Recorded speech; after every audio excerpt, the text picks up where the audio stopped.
జడ్జీల ఫోన్లు ఎందుకు ట్యాప్ చేశారు? ఆదేశాలు ఇచ్చింది ఎవరు? మీ పరిధిని దాటి ఎందుకు వెళ్లారు? ట్యాపింగ్లో ప్రైవేటు వ్యక్తుల్ని ఎందుకు ఉపయోగించారు? రివ్యూ కమిటీకి ట్యాపింగ్ సమాచారం ఎందుకు ఇవ్వలేదు? ఈ మొత్తం వ్యవహారం వెనక ఉన్నది ఎవరు? రెండో రోజు 8 గంటల పాటు ప్రభాకర్ రావు విచారణ. ఫోరెన్సిక్ సైన్స్ ల్యాబ్కు వెలికితీసిన సమాచారంతో సిట్ ప్రశ్నలు.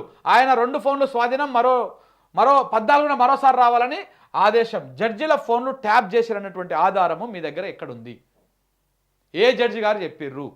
ఏ జడ్జి గారు కంప్లైంట్ చేసిర్రు? ఏ జడ్జి గారి ఫోను ట్యాప్ అయ్యింది?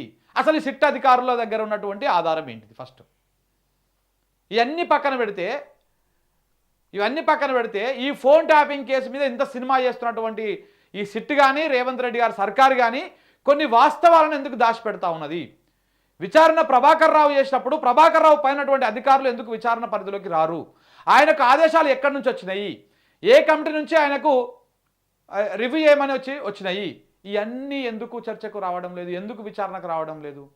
ఎందుకంటే ఆ విచారణకు వస్తే అప్పుడు హోంశాఖ ప్రిన్సిపల్ సెక్రటరీగా ఉన్నటువంటి రవిగుప్తా మన్నడదాకా మాజీ డీజీపీగా ఉన్నాడు కదా, ఆయన కేసులకే వస్తాడు. శాంతకుమారి గారు కేసులకే వస్తారు. ఇట్లా డీజీపీగా పనిచేసేటువంటి మహేందర్ రెడ్డి కేసులకే వస్తాడు. అందరు కేసులకే వస్తారు, దీని కిందకే వస్తారు, ఫోన్ ట్యాపింగ్ కేసుకే వస్తారు.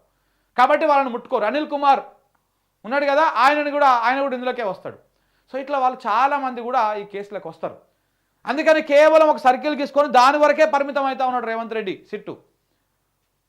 మళ్ళీ జడ్జిల కాడికి వచ్చిరు, జడ్జిల ఫోన్లు ట్యాప్ అయినాయని ఎక్కడుందండి? ఏ ఆధారంతో మీరు జడ్జిల ఫోన్ ట్యాప్ అయినాయని చెప్తా ఉన్నారు? ఇదంతా ఒక ప్రాపగండా.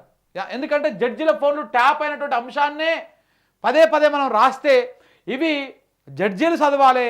రేపు ఈయనకు బెయిల్ అవకాశం కానీ లేకపోతే ఇంకేదన్నా అవకాశం వచ్చినప్పుడు వెంటనే జడ్జీల మైండ్ సెట్ మార్చాలి. ఇలాంటి కురస బుద్ధి పత్రికలు మానేయాలి. విచారణ చేపిస్తున్నటువంటి ప్రభుత్వం రేవంత్ రెడ్డి గారు ఈ వ్యవహారాన్ని కొంత ఆలోచన చేయాలి. వ్యవస్థలతోని ఆటలు ఆడొద్దు చాలా రోజులు.